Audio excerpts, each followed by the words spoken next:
क्या आप जानते हैं कि प्रेम और भक्ति की वह कौन सी पराकाष्ठा थी जिसने स्वयं शांतचित्त महादेव को महाकाल बनने पर विवश कर दिया? आखिर क्यों राजा दक्ष की पुत्री ने अपने ही पिता के भव्य यज्ञ कुंड में अपने प्राणों की आहुति दे दी? आज हम उस अलौकिक कथा को जिएंगे जो सती के जन्म से शुरू होकर शक्ति पीठों की स्थापना तक जाती है। एक ऐसी कथा जिसने न केवल सती को अमर कर दिया बल्कि पूरी सृष्टि का स्वरूप ही बदल दिया। पौराणिक काल की धुंधली यादों में झांके तो प्रजापति दक्ष और उनकी पत्नी प्रसूति ने आद्यशक्ति को प्रसन्न करने के लिए घोर तप किया था। उनकी तपस्या से अभिभूत होकर स्वयं देवी ने उनके घर पुत्री के रूप में जन्म लिया, जिनका नाम पड़ा सती।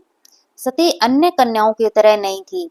जहां बाकी बच्चे खेलों में रमे रहते, सती की आंखें बंद रहती और हृदय में केवल महादेव की छवि अंकित होती।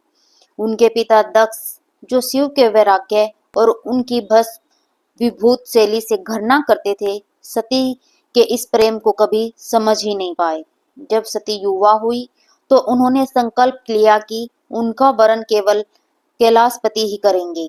राजसी ठाट बाट, रेशमी वस्त्र और सोने के आभूषणों को त्याग कर वे घने जंगलों के शरण में चली गई। वर्षों तक उन्होंने बेलपत्र खाकर और जल पीकर महादेव को पुकारा। उनकी निश्चल भक्ति के आगे अतंत महादेव को झुकना पड़ा। वे प्रकट हुए, वरदान दिया और फिर ब्रह्मा जी की मध्यस्थता से राजा दक्ष की अनिच्छा के बाद भी वैरागी शिव और राजकुमारी सती का वह दिव्य विवाह संपन्न हुआ, जिसकी गूंज आज भी देवलोक में सुनाई देती है। परंतु नियति को कुछ और ही मंजूर था। राजा दक्ष ने कनखल में एक विशाल यज्ञ का आयोजन किया। अहंकार की सीमा देखिए कि उन्होंने समस्त ब्रह्मांड को निमंत्रण भेजा, पर अपने ही दामाद शिव और पुत्री सती को त्याग दिया। सती पिता के प्रति मोह और विश्वास के साथ बेटी को घर जाने के लिए बुलावे की जरूरत नहीं होती। शिव के मना करने के बावजूद यज्ञ में पहुंच गई, लेकिन वहां पहुंचते ही उनका हृदय टूट गया। न शिव के लिए कोई स्थान था, न सम्मान। उल्टा दक्ष ने पूरी सभा के सामने महादेव का उपहास करना शुरू कर दिया। अपमान की वह ज्वाला सती के लिए असहनीय हो गई। उन्होंने गरजते हुए कहा, जिस शरीर ने शिव द्रोही दक्ष के अंश को धारण किया है, मैं उसे अब एक पल के लिए भी ढोना नहीं चाहती। और देखते ही देखते सती योगाग्नि में समा गई। यज्ञ की वह पवित्र अग्नि उनके पार्थिव शरीर को लील गई और पूरा ब्रह्मांड इस बलिदान से कांप उठा। जैसे ही यह समाचार कैलाश पहुंचा, शांत शिव रुद्र हो गए। उन्होंने अपनी एक जटा उखाड़कर पर्वत पर पटकी, जिससे काल के समान भयानक वीरभद्र और महाकाली का पारकट्य हुआ। वीरभद्र ने दक्ष के यज्ञ को शमशान बना दिया और उस अभिमानी राजा का मस्तक धड़ से अलग कर दिया। सती के वियोग में व्याकुल शिव उनके शव को कंधे पर लेकर विक्षिप्तों की भांति तीनों लोकों में भटकने लगे। उनका यह तांडव प्रलय का संकेत था।